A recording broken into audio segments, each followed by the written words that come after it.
पालघर तालुक्यामधल्या किराट इथं सोसाट्याच्या वाऱ्यानं घरांची छप्र उडाल्याची घटना घडली आहे। सोसाट्याच्या वाऱ्यामुळे 3 घरांचं मोठं नुकसान झालं आणि याशिवाय एका घराची भिंत कोसळून एक जण जखमी झालाय। त्याच्यावर मनोर ग्रामीण रुग्णालयामध्ये उपचार सुरू आहेत। दरम्यान वसई भागात सुद्धा पाऊस बरसलाय। अचानक आलेल्या पावसामुळे नागरिकांची चांगलीच पंचायत झाली आहे। काही दिवसांपासून उकाडा अनुभवणाऱ्या स्थानिकांना या अवचित आलेल्या पावसानं गारव्याचा शिडकावा केला। आणि या संदर्भात आणखी सविस्तर माहिती जाणून घेऊया। आमचे प्रतिनिधी हर्षद पाटील सध्या पालघरमधून आपल्या बरोबर आहेत। हर्षद, काय नेमकं पालघरमध्ये झालंय? सोसाट्याच्या वाऱ्यामुळे मोठं नुकसान झाल्याचं कळतंय। अरुणा, रात्रीपासून पालघर परिसरामध्ये सोसाट्याचा वारा जोरात सुरू आहे। त्याचबरोबर विजेचा कडकडाटही पाहायला मिळतो। एकूणच या परिसरामध्ये जवळपास 5 मिलीमीटर पावसाची नोंद झालेली आहे। किराट या परिसरामध्ये 3 घरांचं मोठं नुकसान झालंय। त्याच्यामध्ये हा वारा इतका भयंकर होता की लोकांना आपलं घर सोडून बाहेर पडावं लागलं। त्याच्यामुळे नक्कीच मोठी दुर्घटना टळलेली आहे।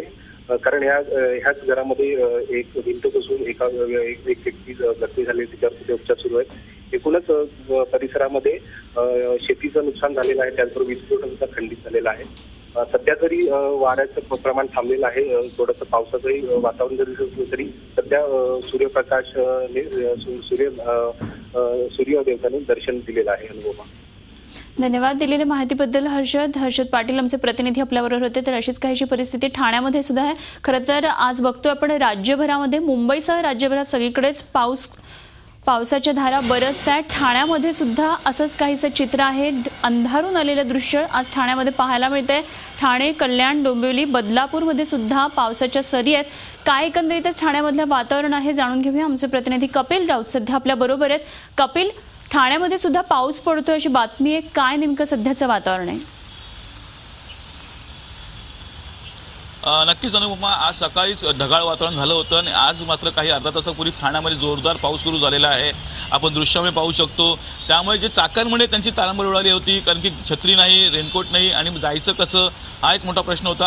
आताही थोडा पाऊस सुरूच आहे आणि त्यामुळे आणि तो वाढण्याची शक्यता अशी दाट आहे। त्यामुळे ठाणेकर किंवा जे चाकरमानी आहेत त्यांची तारांबळ उडालेली आहे। तर सर्वात मोठी बातमी अशी आहे का या पावसामुळे रेल्वे लाईन आपली विस्कळीत झालेली आहे। ठाण्यात 4 नंबर प्लॅटफॉर्म आहे, तिथे जी स्लो अप गाड्या आहेत तिथे तांत्रिक बिघाड झालेला आहे ओव्हरहेड वायरमुळे मध्ये, आणि त्यामुळे पूर्ण गाड्या ठप्प आहेत। आता या गाड्या कधी चालू होतात याकडे चाकरमान्यांचं लक्ष लागलेलं आहे। एकंदरीतच आज सकाळपासून ढगाळ वातावरण आणि आता हा जोरदार पाऊस यामुळे ठाणेकर आणि चाकरमान्यांची तारांबळ जरी उडाली असली तरी कामावर जाणारे लोक आहेत तेही थांबलेत, ब्रिजच्या खाली थांबलेत, काही दुकानाचा आडोसा करून थांबलेले आहेत, काही छपराखाली थांबलेले आहेत। असे एकंदरीतच वातावरण ठाण्यामध्ये आहे। आणि आता हे वातावरण मार्च मध्ये पाऊस पडणं म्हणजे एकंदरीत आरोग्यासाठी हानिकारक असणार आहे। आता पुढे याचे परिणाम काय होतात याकडे सर्व लक्ष लागलेले आहे।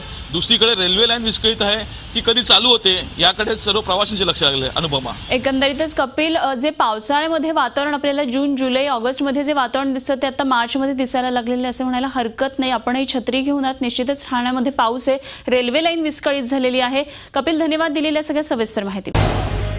झी 24 तास रहा एक पाऊल पुढे।